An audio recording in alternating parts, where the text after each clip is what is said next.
Welcome back, everyone. Fighting the stigma, providing support, and educating the public. Those are the goals of Mental Health Awareness Month, which is happening right now during the month of May.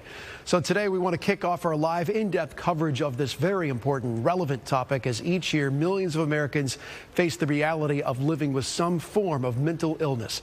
ABC Action News anchor Wendy Ryan joining us live from the Crisis Center of Tampa Bay. Wendy? Yeah, thanks, Paul. You're right. Mental health is an incredibly important part of our overall health, and we know this is something many people struggle with. In fact, mental health disorders may be more prevalent than you think. According to Mental Health America, nearly 1 in 5 American adults will be diagnosed with a mental health condition in any given year. 46% of Americans will meet the criteria to be diagnosed with a mental health condition at some point in their lifetime. And half of those people will first develop mental health issues by the age of 14 years old. And according to the CDC, depression, self-harm, and suicide are now on the rise among adolescents. So talking to your child in a productive way about mental health can be the difference between getting them the help that they need and making the problem even worse. So new tonight, a clinical psychologist shares some advice on how to talk to your teenager. It's really important that parents do set limits, that they let the child know what their expectations are. That helps the child in terms of forming its own boundaries. Clinical psychologist and professor Dr. Glenn Albright says the rising level of mental illness in teens and the severe shortage of therapists makes it more important than ever to know how to talk effectively to your child.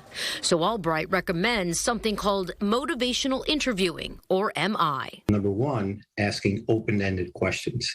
So these are questions that are not answered by a yes or a no. And because many teens shut down if they're feeling judged, Albright says it's vital to not interrupt. While you're listening, you got to refrain yourself from being judgmental, of critical, of trying to fix it.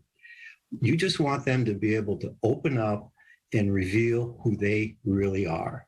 Another strategy is to use reflections and repeat what you hear. You're listening to your son or daughter, and then you reflect back to them what they've said. So let me see if I understand this right. You're saying that there's going to be alcohol or beer at the party, and there's going to be some friends of yours drinking, and you don't know quite what to do. Is that, do I have that right? Then the last part to make the communication successful, affirmations. Affirmations is like rewarding or praise. Like, I really appreciate you coming and talking to me about this. That was hard. I'm glad you're sharing.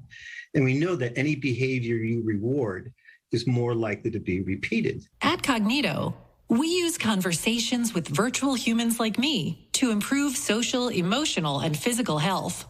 Albright is also the director of research at Kognito.com, a health simulation company that can help you practice those difficult conversations. Parents can practice talking with virtual son or daughter in learning these skills.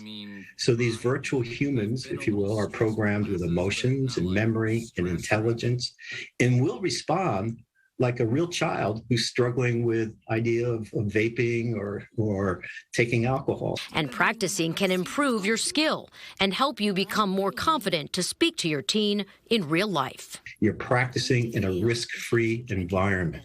You're talking to an intelligent avatar. Recent studies also show a rise in loneliness for teens, and psychologists believe that's because they're hanging out with friends only online and not in person, and it's just not the same social connectedness they need that prevents loneliness. Meanwhile, Kognito.com also offers simulations to train teachers, too, how to better talk to their students or identify a student in distress. For more information on their programs, go to our website at abcactionnews.com/notalone. And we'll have much more coverage of Mental Health Awareness Month coming up at the top of the hour. But for now, we'll send it back to you in the studio.